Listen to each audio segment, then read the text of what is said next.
Persada FM Radio Visual akan hadir sesaat lagi. Bismillahirrahmanirrahim. Assalamualaikum warahmatullahi wabarakatuh. Radio kesayangan Anda, Persada FM, pilihan pas kita dan keluarga. Siarkan kebenaran, tebarkan kasih sayang. Alhamdulillahirabbil alamin, pendengar dan pemirsa. Jumpa lagi kita di program Manjada Wajada untuk Kamis 22 Juni 2023 atau 3 Zulhijjah 1444 Hijriah. Bagaimana kabarnya? Sehat ya? Mudah-mudahan dengan aktivitas yang padat di masing-masing tempat, di masing-masing rumah, di masing-masing tempat bekerja, ataupun yang kegiatan apapun ya saat ini, mudah-mudahan tetap menyempatkan diri mendengarkan, menyimak Persada FM. Banyak sekali inspirasi yang tentunya siap kita hadirkan di tengah keluarga Anda. Dan juga pendengar di manapun Anda berada untuk saat ini yang sedang live di YouTube kita, jangan lupa untuk subscribe dan like juga, dan bagikan ke teman-teman Anda. Mudah-mudahan inspirasinya terbagi semakin luas. Pendengar dimanapun Anda berada, pagi hari ini kita kedatangan tamu spesial Bapak Athaur Rahman.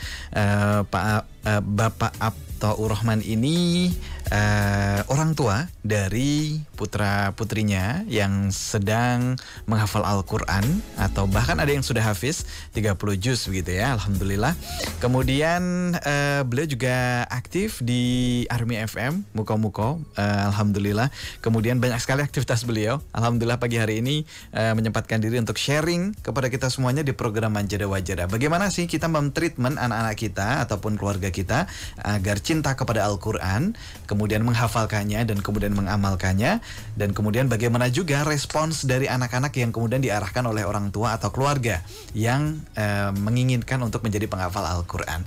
Di tengah-tengah kita sudah hadir Bapak Athaur Rahman. Assalamualaikum warahmatullahi wabarakatuh, Bapak.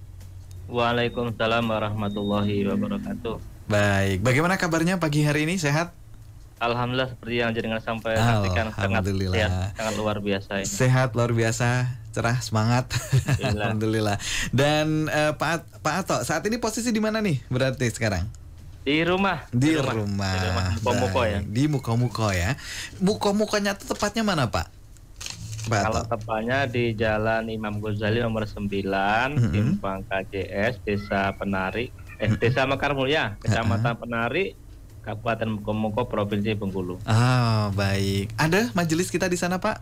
Ada, kebetulan dari tempat saya ini sekitar 200 meter. Ah, nggak begitu jauh ya? Sini, ya. Alhamdulillah. Baik, Pak Atho. Kemudian aktivitas Bapak juga saat ini di Army FM juga ya, Pak ya, di sana ya? Ya, alhamdulillah masih. Di Army FM. Kemudian ada SD kita juga di sana, Pak? Ada, dari TK ada, SD ada. Ini kebetulan tadi dari sekolah lagi sibuk-sibuknya ini PPDB. Ini kebetulan saya tinggal sebentar ini. Alhamdulillah. Jadi TK, SD, ya baru itu. Iya, ada TK dan SD itu juga sudah progres sekali, Bapak. Jadi TK-nya namanya apa, Pak? SD-nya namanya apa, Pak?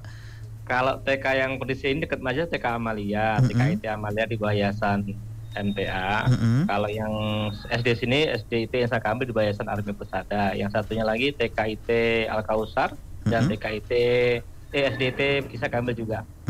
Baik. Ini ada 2 TK dan 2 SDIT yang alhamdulillah diamanai untuk saya laksanakan. Baik, mudah-mudahan semuanya berjalan lancar, mudah-mudahan semuanya berjalan dengan baik begitu ya, Pak Atho. Kita pun dari Solo, dari seluruh pendengar, insya Allah mendoakan semuanya berjalan lancar yang ada di sana.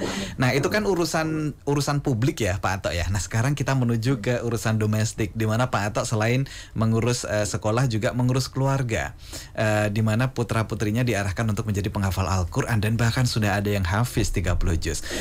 Sedikit perkenalan dulu nih, Pak Atho. Pak Atho itu asalnya dari mana sih, Pak? Kalau saya asli dari Nganjuk, Mas. Dari Nganjuk, ya, baik. Kertosono tepatnya, Jawa Timur. Kertosono, Jawa Timur ya, Nganjuk ya.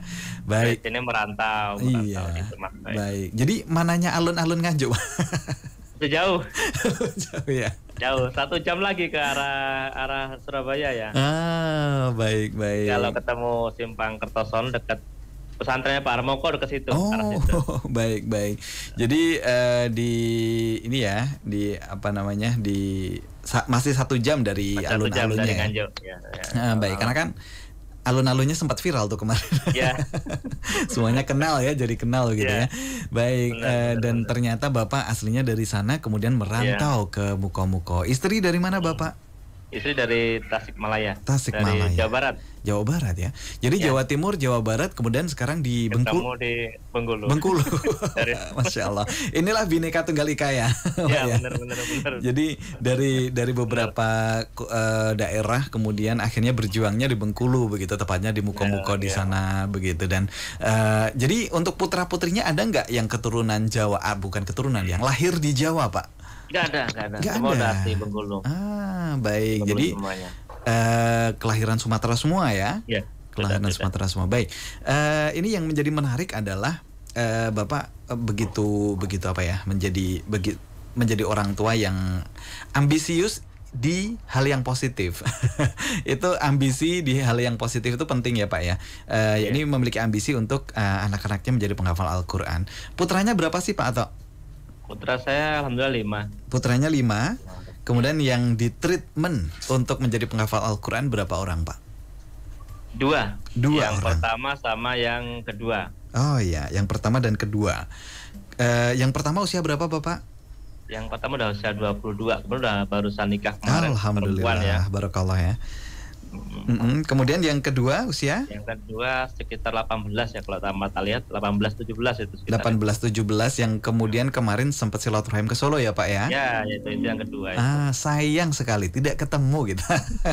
Sayang sekali tidak ketemu sama saudara-saudara kita yang lain karena memang fokus untuk hafal ini ya rekaman ya Pak ya. Ada rekaman di MTA-TV ya. Baik. Kemudian anak yang ketiga usia berapa Pak? Anak ketiga baru kelas 6 SD. Kelas 6 SD, usia 12-an lah ya. Iya, kemudian yang keempat? Yang keempat masuk kelas 1 SDIT ini tahun ini insya Allah. Iya, berarti usia sekitar 7 ya? 7 tahun. Kemudian yang kelima? Yang kelima baru 3,5 tahun. 3,5 tahun, baik, alhamdulillah. Ya, jadi putranya ada 5, kemudian yang pertama dan kedua yang sudah mendapatkan treatment untuk menjadi penghafal Al-Qur'an, kemudian ketiga, 4 dan 5 normal, masih proses untuk penjajakan ya Pak ya? Penjajakannya. Karena tiap anak berbeda-beda karakter. Nah, nanti akan kita pelajari satu persatu nih Pak Ato. Kemudian untuk anak yang pertama ini sudah finish Pak, sudah 30 juz Pak. Beliau mengambil kemarin karena dia fokus mau ngajar di SDIT, jadi ngambil ke pendidikan. Jadi cuman kalau nggak salah cuman dapat 15.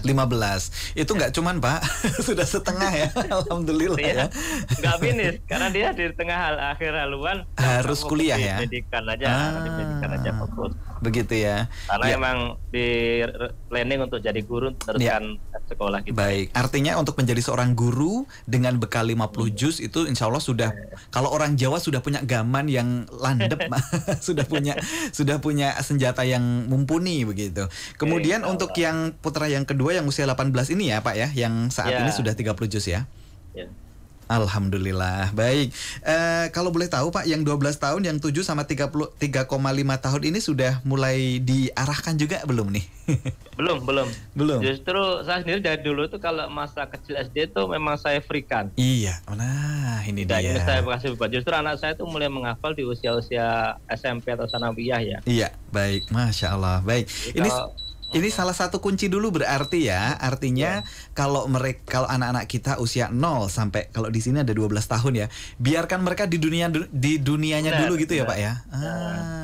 Baik. Ini tips yang pertama sebelum kita bahas lebih jauh nanti. Nah, kemudian tadi berarti untuk anak yang pertama usia 22 tahun hafal 15 juz, tidak bisa meneruskan karena memang fokus untuk menjadi pengajar di SD yang Bapak kelola saat ini. Kemudian yang kedua alhamdulillah 18 tahun sudah 30 juz, alhamdulillah. Nah, ini gimana ceritanya Pak mentrit yang anak yang kedua ini? Monggo silahkan dibagikan untuk seluruh pendengar dan pemirsa di Indonesia. Ya, sebenarnya niatnya hanya niat kuat ya. Karena saya sendiri dulu dari awal memang sudah ingin jadi penghafal ya. Saya pernah ikut daurah di Bogor selama 40 hari dan ternyata belum berhasil dan belum gagal sebenarnya. Tapi saya udah niat. Kalaupun sama artinya seusia saya gagal, waktu usia saya masih sekitar 35-an waktu itu. Iya, masih muda. Ternyata baru dapat 3 juz kok udah kendor ya karena kebanyakan kesibukan. Betul. Ya saya berazam kalau nggak saya, insya Allah saya minta sama Allah anak-anak saya, keturunan saya adalah salah satu atau salah dua mungkin yang bisa meneruskan cita-cita orang tuanya. Alhamdulillah itu ya, itu kali pertama awal mulanya itu seperti itu begitu. Kemudian respons anak-anak gimana nih Pak Atta? Terutama yang pertama yang kedua ketika mereka diarahkan untuk menjadi penghafal Al-Quran tuh responsnya kali pertama gimana tuh? Nah, itu justru keinginan saya. Kedua memang anak itu memang kuat sekali untuk bahkan waktu sekolah itu nggak mau belajar tentang yang lain. Pokoknya saya mau fokus ngapal Quran, ngapal atau mempelajari ilmu Quran itu aja. Jadi, baik. Di sekolahnya pun begitu tanya mau belajar ini nggak mau. Ya. Nah itu kan butuh pengkondisian Pak. Caranya mengkondisikan mereka gimana tuh? Ini akan menjadi pelajaran berharga untuk semuanya. Ya awalnya saya juga otodidak aja Mas, otodidak karena sejatinya anak kan sudah fitrah ya, sudah punya naluri masa-masa, apalagi udah usia SMP, SMA kelas 1 tuh mereka udah punya pola pikir. Hanya saya kasih gambaran, Bapakmu ini seorang diamanai untuk memimpin MTA ya, terutama kan jelas Majelis Tahfidz Al-Quran. Iya. Sementara ilmu Bapakmu sendiri sangatlah minim tentang Al-Quran. Harapan saya ada generasi-generasi setelah Bapakmu ini yang benar-benar memahami, mendalami Al-Quran itu, tidak hanya menghafal tapi benar-benar mendalami. Itu saya tekankan sama anak saya. Yeah.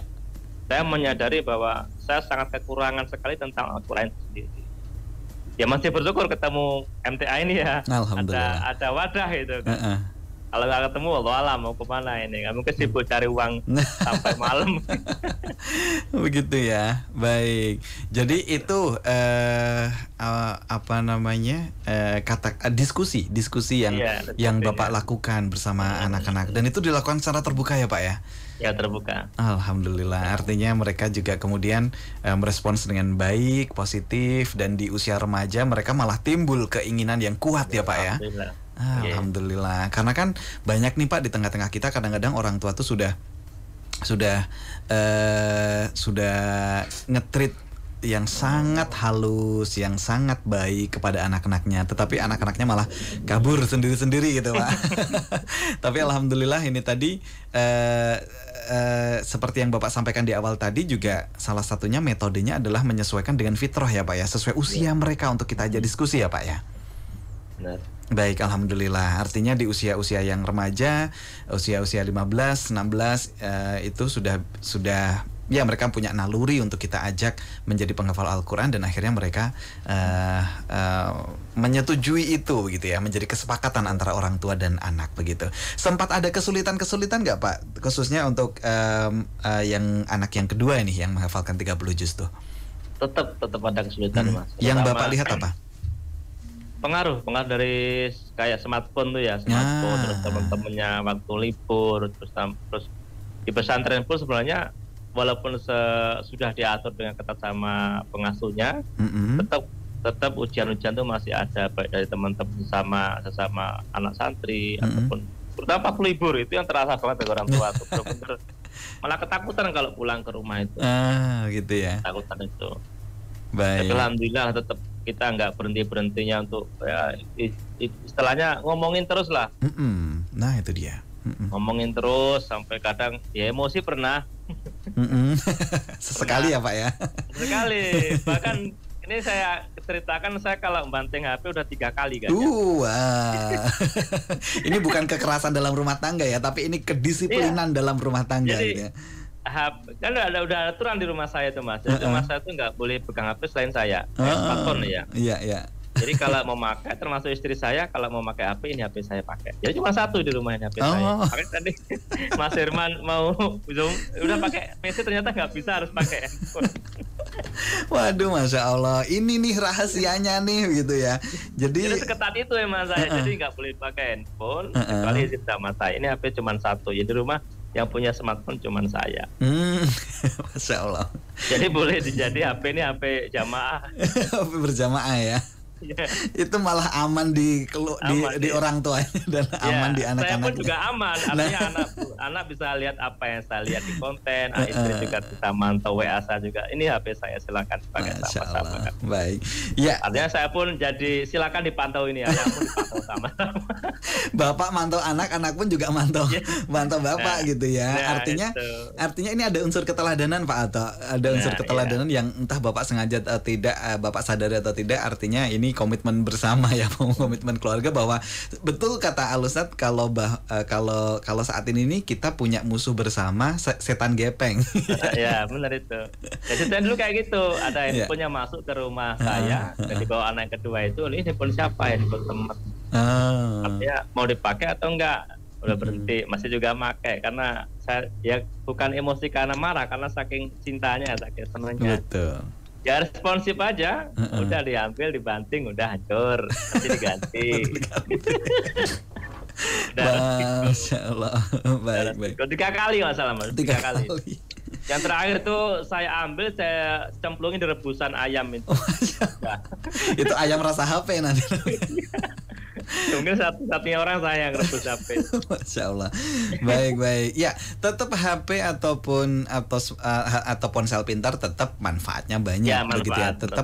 Tetapi untuk menjaga komitmen atau menjaga bi'ah keluarga untuk berada di lingkungan yang memang sesuai dengan tujuan itu sangat penting, karena masing-masing keluarga itu harus punya visi misi masing-masing ya Pak ya. Benar Mas, benar. Nah, itu dia. Masing-masing keluarga harus punya visi misi yang jelas, kemudian tidak setengah-setengah, tidak abu-abu, sehingga si anak-anak pun juga akan mengikuti dengan sangat enjoy ya Pak ya.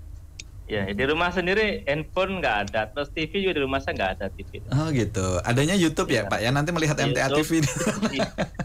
Pakai komputer, kalau komputer bebas. Oh iya. Nah. Jadi komputer saya taruh di meja tengah, terus silakan boleh pakai. Kalau TV emang nggak ada. Ada TV. Baik, alhamdulillah. Radio ada. Ya dong, radio harus tuh untuk mantau Army FM dan juga Persada FM ya Pak. Harus. Alhamdulillah, luar biasa. Artinya pagi hari ini pendengar kita banyak belajar dari Pak Ato, meskipun ya kita cuma sejam ya ngobrolnya ya. Kita banyak belajar dari beliau bahwa keluarga itu memang harus kita buat dulu tuh visi misinya dari awal seperti apa, karena ada juga yang punya visi misi menjadi penghafal Al-Quran dan berjuang di ranah tarbiyah seperti halnya Bapak. Ada juga saudara kita yang sekeluarga tuh punya visi misi di ranah seni Pak, seperti halnya Ustadz Mujion Ustadz Muji tuh. Jadi sekeluarga itu seni semuanya, biola, dalang, kemudian sastra Jawa dan lain sebagainya, tapi semuanya ngaji gitu ya. Artinya ada yang di ranah seni, ada yang di ranah pendidikan seperti Bapak, ada juga yang di ranah kesehatan, ada juga yang di ranah yang lain. Tergantung visi misinya mau dibawa kemana si keluarga itu, begitu ya Pak Ato ya. Alhamdulillah. Berarti untuk anak yang ketiga, 4 dan kelima siap-siap nih dibawa ke visi misinya Bapak ya. Saya kayaknya udah beda misi tadi Mas. Oh gitu ya. Iya, baik. Kemudian seperti yang disampaikan Pak Ato tadi Pak, alhamdulillah untuk anak yang pertama kedua sudah clear nih, mereka visi misinya di ranah tarbiyah dan juga di ranah pendidikan dan penghafal Al-Quran. Misal nih Pak Ato, anak yang ketiga, keempat dan kelima, mereka punya visi misi sendiri boleh nggak? Bukan visi misi sih, artinya passion sendiri. Artinya mungkin yang ketiga nanti di ranah kesehatan misalkan. Boleh, boleh. Artinya target saya udah tercapai ini. Kalau yang ketiga kayaknya lebih seneng ke coding, kemana saya udah di IT nih. Di IT kayaknya. IT sudah kelihatan. Karena saya meyakini bahwa setiap anak itu kan punya bawaan masing-masing Mas ya. Betul. Bisa kita paksakan. Syukur-syukur dia bisa menyesuaikan dengan masa sekarang, masa IT, masa teknologi kan. Itu tapi setidaknya dengan berbekal agama itu kan jadi ada semacam aturan main tersendiri lah, ada aturan mainnya ini loh, walaupun kamu mau jadi apa, mau jadi apa, aturannya jelas seperti itu. Baik. Jadi yang ketiga, yang pertama, yang kedua, alhamdulillah visi misi Bapak sudah tercapai tuh. Sudah mewakili Bapak gitu ya. Kemudian yang ketiga kelihatannya lebih suka di ranah IT. Yang keempat sudah kelihatan belum tuh Pak? Belum ya. Paling sekedar ya namanya lah. Iya, masih sangat dinamis. Masih sangat dinamis. Kemudian Pak, yang keempat dan kelima kan 7 dan 3,5 tahun tuh. Dan yang ketiga tadi 12 tahun. Jadi Bapak betul-betul bebaskan ya Pak ya mereka ya. Bebaskan untuk berekspresi, bebaskan untuk memilih, dan bebaskan untuk di ranah yang mereka sukai ya Pak ya. artinya tidak ada unsur paksaan nanti ke depan. Tidak ada. Alhamdulillah. Ya jelas, tapi kalau tentang agama harus kita paksa. Kayak misalkan hari ini libur nih, paling anak tuh ke kali itu. Saya lebih seneng itu anak-anak tuh yang SD sama yang ke kali, saya sampai duhur sampai pulang, mandi lagi ke kali. Artinya saya masih ingat teman saya waktu itu di Ketua KP di Bengkulu nyampaikan, saya lebih seneng anak saya main di got daripada megang yang namanya setan gepeng itu. Saya ingat sampai sekarang. Artinya saya terapkan bener. Yalah mau basah-basahan, mau foto, tapi yang penting tidak terpengaruh dengan dunia luar itu. Paling korbannya ibunya nyuci baju ya. Ini udah hampir tiap hari nyari ke kali pasti ketemu. Iya. Baik, alhamdulillah. Hari ini tidak sekedar Manjada Wajada, ini program kita pendengar dan pemirsa, tetapi kita juga belajar parenting dari Pak Ato ya. Baik, kita menuju ke chat dari saudara kita Pak Ato. Jadi pagi hari ini saudara kita bisa interaksi melalui WhatsApp, SMS, telepon juga bisa, melalui chat di Facebook dan YouTube juga bisa. Ya, saya coba sapa dulu ini yang ada di YouTube, bisa dibantu Mas Miftah. Dari Mas Farid Zidan, barakallah Persada FM, dan barakallah juga untuk Pak Ato. Mudah-mudahan semuanya berjalan lancar dan baik, alhamdulillah. Kemudian yang kedua dari Pak Ramlan, Pak Ato minta pencerahannya metode yang paling mudah menghafal Al-Quran yang Bapak lihat dan Bapak pelajari itu seperti apa? Monggo silahkan berbagi kepada Pak Ramlan, Pak Ato. Metodenya ya, kalau saya pribadi sih biasanya saya bantu sama nulis, Mas. Kan baca saya sendiri ya. Iya. Saya lebih senang ngapal itu, saya baca terus saya salin tulisan. Justru yang saya ingat tulisan saya itu. Teknik saya kalau menghafal kayak itu. Terus kalau emang kita sudah sholat sunat, kita bahas sholat sunat. Jadi kan dapat 5 ayat, ya udah kita mau ulang-ulang lagi ya itu lagi, dari duhur nanti asar ya surat itu lagi, walaupun cuma 5 ayat, nanti ke subuh itu lagi. Kalau saya seperti itu. Teknik saya, tapi tiap orang kan beda-beda ya tekniknya masing-masing. Karena keterbatasan waktu juga, terus kemampuan otak kita juga masing-masing. Tapi kalau anak saya perhatikan ngapain itu kayak pakai nyanyi, kayak anak saya yang kedua ini si Abil nih, sambil diiramakan itu. Jadi katanya lebih nyantol ini, walaupun mungkin ingat lagunya dulu, ingat iramanya, tapi dengan irama itu sangat membantu kok. Membantu untuk kecepatan hafalan. Itu teknik anak saya kemarin. Kalau saya sendiri seperti itu, saya baca, saya tulis di kertas carian kecil itu, saya bawa. Ternyata lebih nyantol tulisan sendiri, karena merasa ini tulisan saya. Begitu ya. Baik. Ya, kalau Pak Anto sendiri, Pak Ramlan itu menggunakan metode membaca dan menulis, dan tulisannya lebih mudah untuk diingat begitu ya. Kemudian untuk Mas Ababil, jadi Mas Abil ini anaknya yang sudah hafal 30 juz, ini lebih ke arah mengikuti irama ya Pak ya. Lebih ke iramanya, jadi lebih kayak nyanyi seperti itu ya, lebih ke irama lah ya, lebih ke irama untuk cara menyantolkan hafalan. Kemudian di sisi lain ya tadi lingkungan memang betul-betul harus dibentuk ya Pak ya. Kalau lingkungan tidak bisa membentuk kita, ya kita membentuk lingkungan gitu ya Pak. Ya, kira-kira. Benar. Kita harus membentuk lingkungan agar kondusif, agar lingkungan betul-betul mendukung apa yang menjadi cita-cita kita. Begitu Pak Ramlan, mudah-mudahan terjawab ya apa yang disampaikan oleh Pak Ato. Kemudian yang kedua Pak Ato, terkait dengan program kita nih Manjada Wajada. Kadang-kadang ya kita yakin kita bisa begitu ya, tetapi kadang-kadang di tengah jalan untuk mewujudkan visi misi menjadi anak-anak kita menjadi penghafal Al-Quran itu terkalahkan oleh kultur orang lain atau oleh identitas orang lain yang lebih menekankan pada urusan duniawi, kadang-kadang seperti itu. Bagaimana Pak di memaknai Manjada Wajada, atau bahwa kita sungguh-sungguh tuh kita akan berhasil dalam mencetak generasi penghafal Al-Quran? Menurut Pak Ato bagaimana Pak? Manjada Wajada, siapa yang sungguh-sungguh pasti dapat ya. Bahasa Indonesia seperti itu ya. Iya, betul. Artinya konsep sungguh-sungguhnya itu harus kita tanamkan lebih dulu. Urusan jadanya itu nanti ya. Artinya konsepnya, artinya tawakalnya di akhir kan, di akhir. Tapi konsep sungguh-sungguhnya itu di awal. Jadi kalau saya sendiri punya trik artinya pertama luruskan niat, kedua maksimalkan usaha, ketiga nikmati prosesnya, dan keempat tawakal sepenuhnya. Itu prinsip sayapnya. Kalau selama itu kita berarti kita punya 4 tahap nih. Lalu niatnya udah lurus, alhamdulillah. Berarti tinggal maksimalkan prosesnya ini. Maksimal berarti kan proses terus. Habis maksimal prosesnya, nikmati, jangan lupa nikmati proses ini. Karena proses tanpa kita bisa nikmati akan bawa kejenuhan, akan bawa bosan lah jelas. Karena itu mesti fase yang tetap kita akan lewati. Luruskan niat, maksimalkan usaha, terus nikmati prosesnya, dan akhirnya tawakal sepenuhnya. Di akhirnya itu yang jadanya tadi Mas, di akhirnya itu yang benar-benar harus tawakal pol bahasanya itu kan. Supaya kita tidak kecewa dengan apa yang sudah didapat, ternyata hasilnya nggak semaksimal yang kita pikirkan atau kita bayangkan, tapi setidaknya kita udah bisa menikmati prosesnya tadi, yang fase ketiga tadi. Kita bisa menikmati proses adalah sebuah kebahagiaan, walaupun hasil tetap Allah yang mentakdirkan. Baik, alhamdulillah. Apalagi sekelas kita nih ya, yang bukan nabi, bukan rasul ya, tahu setidaknya anak nabi aja yang inginnya orang tua seperti ini, anak soleh juga kita mengkaca dari Nabi Nuh ya. Betul. Seperti itu Kan'an bagaimana Nabi Nuh menyeru naik perahu nggak mau, artinya kan. Jadi itu juga jadi pandangan bahwa kita tidak boleh terlalu memaksa, hanya ya kita berambisi boleh, tapi memaksakan tidak boleh. Kuncinya cuma doa itulah. Ya Allah, kalau bukan anak saya itu anak siapa lagi?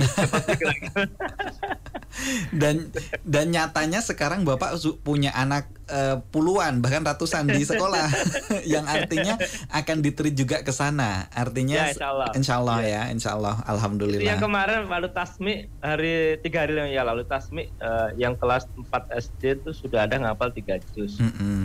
Alhamdulillah. Jadi tiap tahun kita di SD itu ada acara tasmi.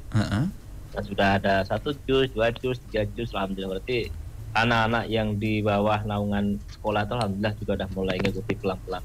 Alhamdulillah, baik, mantap nih.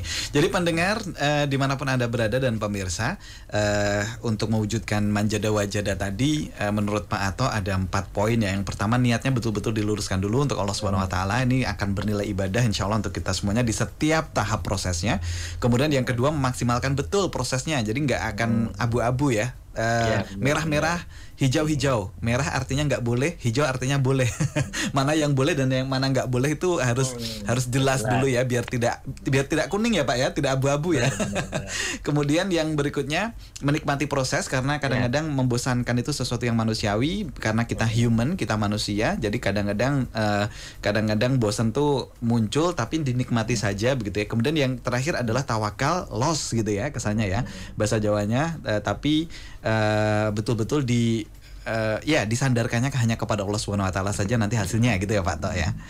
Alhamdulillah, ada 4 poin pendengar dan pemirsa, kita belajar lagi nih dari Pak Ato. Kemudian sekali lagi Pak Ato, sekarang untuk urusan domestiknya juga tidak sekadar 5 putra putri yang akan diperjuangkan untuk menjadi hafiz. Alhamdulillah sekarang sudah ada Mas Ababil yang 30 juz begitu. Tapi sekarang anaknya Pak Ato itu ada ratusan di sekolah gitu, di TK dan juga di SD begitu. Bapak gimana melihat karakter mereka yang super beragam, latar belakang yang berbeda-beda, latar belakang sosial dan lain sebagainya yang sangat berbeda-beda, untuk mengkondisikan niat baiknya tadi gimana Pak? Bisa berbagi untuk kita semuanya. Pertama harus niatnya harus dulu, karena termasuk guru itu tidak selamanya searah dengan kita. Kita tuh kan beragam ya.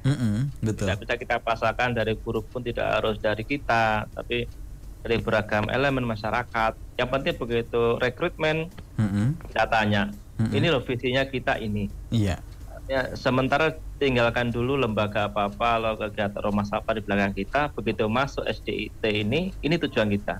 PR kita adalah anak-anak kita, bukan membesarkan lembaga kita di belakang kita, tapi anak-anak kita ini menjadi amanah tersebar. Jadi berbagai elemen masuk kita terima, alhamdulillah sudah masuk, anak-anak udah mereka paham dengan tujuan masing-masing. Kita sampaikan di awal, walaupun berbeda-beda bendera di belakang kita, alhamdulillah di sini bisa menyatu pelan-pelan, akhirnya udah masuk 3 tahun, 4 tahun, oh ya baru seperti ini Pak, ternyata gini-gini kita sampaikan pelan-pelan.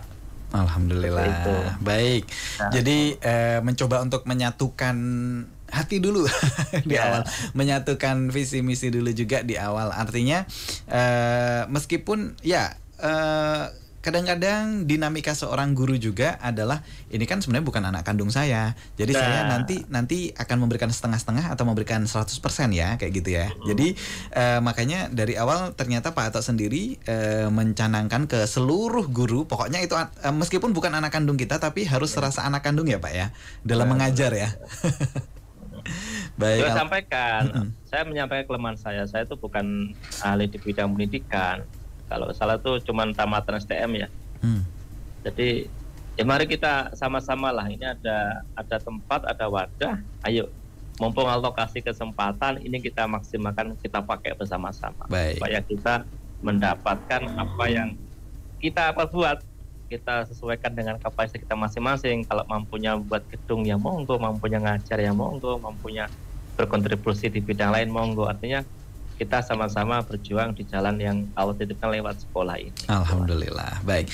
Meskipun STM itu kelasnya SPD Pak atau MPD atau dokter pendidikan nih, Prof pendidikan kalau juga. itu kalau sekarang SMK ya. Baik.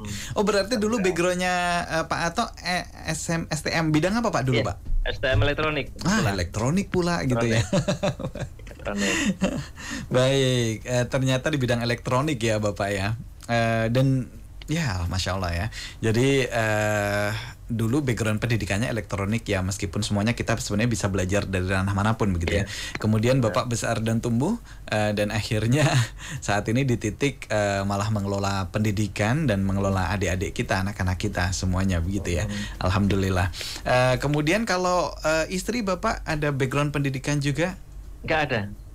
Ya, istri saya cuma tamat SMP Mas. SMP Masya Allah ya. Baik. Kami itu nikah muda. Ini saya buka aja ke belakang. Tamat STM, saya nikah umur 22, istri saya umur 18. Wah baik. Sudah menikmati.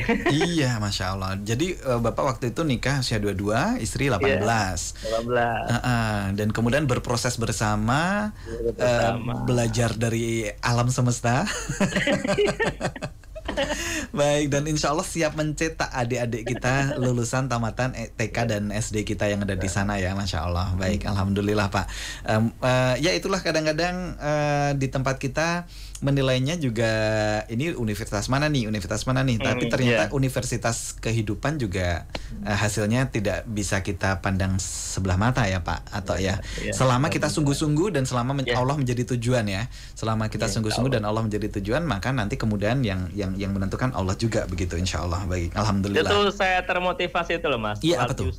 Surat yang Yusuf yang masalah ayat ke-55 56 itu artinya Nabi Yusuf tuh kan ngobrol-ngobrol sama Raja Al-Aziz ya, Raja Al-Aziz ngobrol-ngobrol. Yeah. Terus Yusuf diangkat jadi bendahara. Ya, Yusuf bendahara. menyampaikan, wahai Al-Aziz, angkatlah aku sebagai bendahara gading karena aku adalah orang yang punya kemampuan, punya kapasitas. Iya. Artinya zaman dulu itu sebesar negara Mesir itu Yusuf nggak kuliah manajemen, nggak kuliah akuntansi, nggak kuliah di STAN. Iya, kok bisa ngurus bendahara? Mungkin sekarang selevel Menteri Keuangan lah ya. Betul. Menteri Keuangan, ya. Nah, itu selevel itu kok bisa? Belum nggak pernah kuliah di Harvard University atau universitas terkenal kan?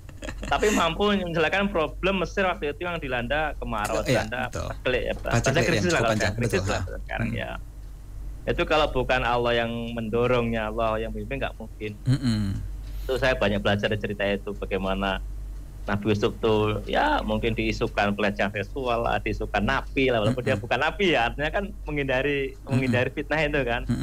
Rela jadi ditahan di penjara karena Nabi menyampaikan penjara biar aku sukai ya gitu. Iya. Artinya pilihan Nabi Yusuf itu diisukan itu, artinya enggak sekolah, enggak kuliah, terus bisa memimpin sebuah negara Mesir ya waktu itu yang dilanda krisis pangan lantaran mimpi tadi ya, sapi itu ekor gemuk dimakan, terus ekor sapi kurus itu ya. Iya betul.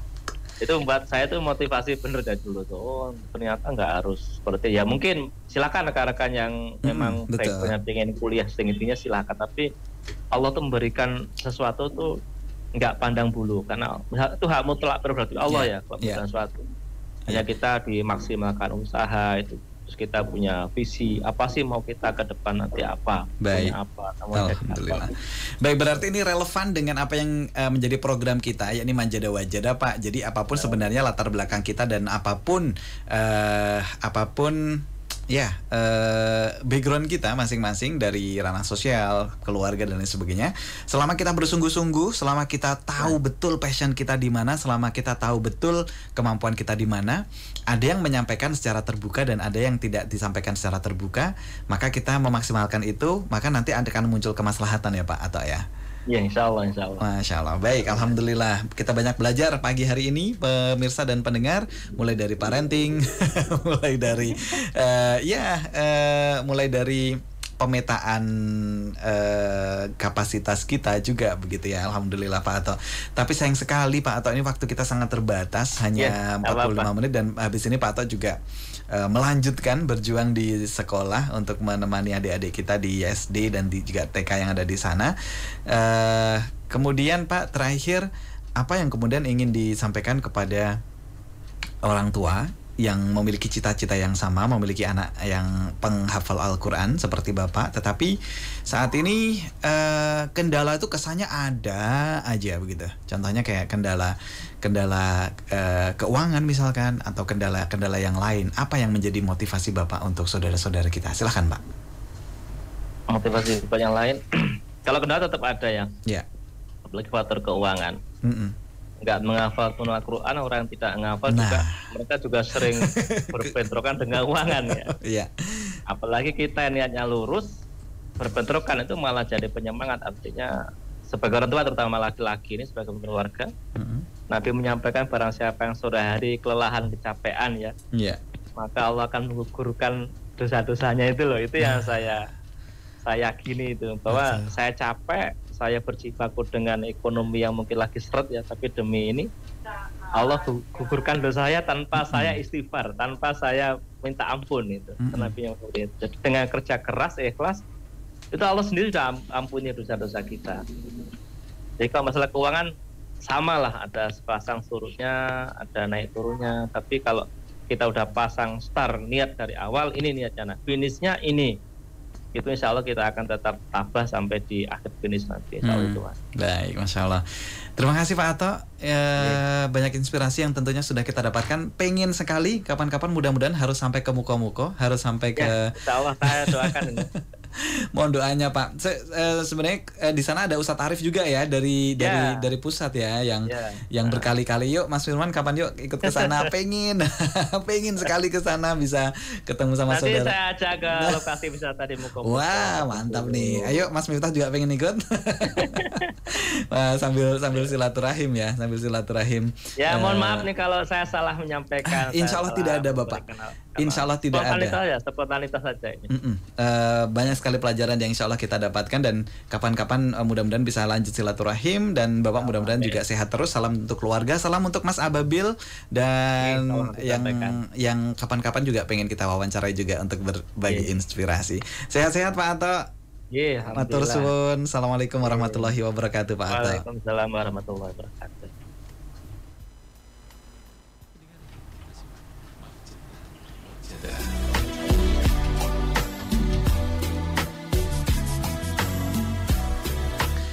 Alhamdulillah, luar biasa pendengar. 1 jam kurang nih sebenarnya waktunya ya untuk ngobrol dengan Pak Ato. Mudah-mudahan banyak inspirasi yang sudah kita dapatkan ya. Kesempatan yang lain mudah-mudahan bisa kita lanjutkan untuk bersilaturahim bersama saudara-saudara kita yang dari daerah yang lain, tempat yang lain, lokasi yang lain. Ya, dengan perspektif yang lain juga, mudah-mudahan banyak inspirasi yang terus bisa kita dapatkan. Terima kasih perhatian Anda pendengar. Sesungguhnya hanya orang yang sabar yang dicukupkan pahala mereka tanpa batas. Assalamualaikum warahmatullahi wabarakatuh. Radio